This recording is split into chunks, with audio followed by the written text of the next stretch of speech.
เริ่มกันเลยนะคะไข่ไก่2 ฟองค่ะเบอร์ 2จะอุณหภูมิห้องหรือว่าออกมาจากตู้เย็นก็ได้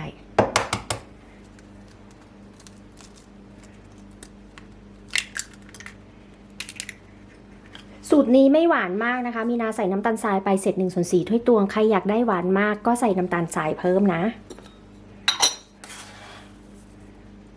เศษ1/4 ถ้วยตวง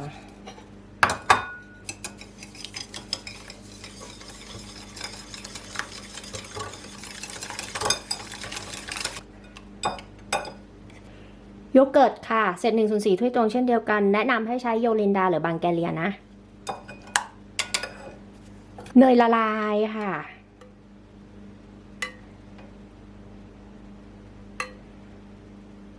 3 ช้อนโต๊ะ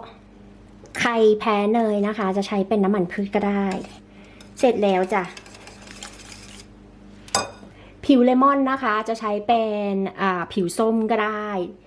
ประมาณ1 ลูกหรือจะใช้ครึ่งลูกก็ได้ถ้าลูกมันใหญ่เกินนะ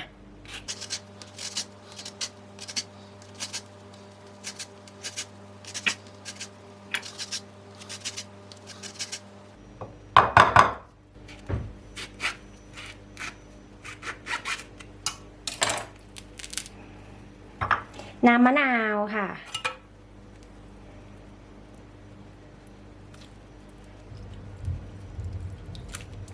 1 ช้อนโต๊ะก็พอ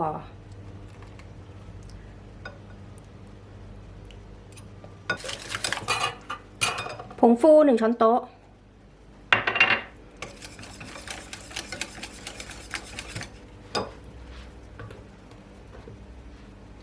แป้งเค้กนะคะหรือแป้งสาลีอเนกประสงค์ก็ได้ใส่ไปก่อนเดี๋ยวขอดูเนื้อก่อนใครชอบเนื้อเบาให้มันเหลวนิดนึงใครชอบเนื้อแน่นนะคะให้เขาข้นๆหน่อยหนึ่งนี่แหละคือเทคนิคทริคเท่านั้นเองอยู่ที่ความชอบของแต่ละคนค่ะนี่อาจจะได้แค่4 ถ้วยมั้งเดี๋ยวดูก่อนแป้งสาลีอเนกประสงค์หรือแป้งเค้กนะคะประมาณ1 ถ้วยตวงกับอีก 1-2 ช้อนโต๊ะก็ได้จริงๆแบบนี้ได้แล้วแต่ขอเพิ่มอีก1 ช้อนโต๊ะ1 ถ้วยตวงกับอีก1 ช้อนโต๊ะจบเสร็จแล้ว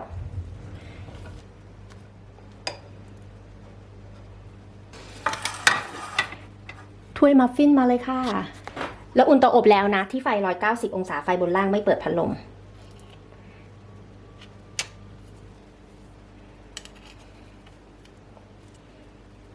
ใส่ลงไปนะคะประมาณครึ่งพิมพ์หรือว่าเศษ3/4 พิมพ์ก็ได้ไว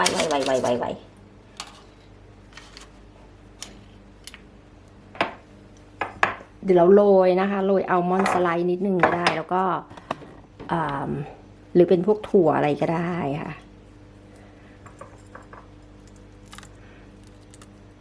มีนาก็โรยทั้งอัลมอนด์โรยทั้งถั่วฮัสเซลนัทนะคะเสร็จแล้วเดี๋ยวเราไปอบนะคะที่ไฟ190 องศาหรือ180ก็ได้ไฟบนล่างไม่เปิดพัดลมจ้าอบมาแล้วนะคะ20 นาทีค่ะเอาออกมาให้คลายความเย็นค่ะ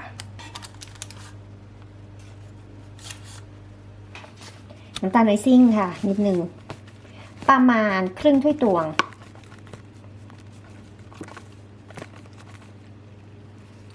น้ำมะนาวค่ะ1 ช้อนโต๊ะเราจะเติมน้ำลงไปนิดนึงก็ได้นะคะหรือเติมนมก็คือให้เขาข้นกว่านี้เดี๋ยวมินาจะเติมนมลงไปนะคะอีก1 ช้อนโต๊ะเราคือใส่กะค่ะทีเดียวใครแพ้นมเติมน้ำอย่างเดียว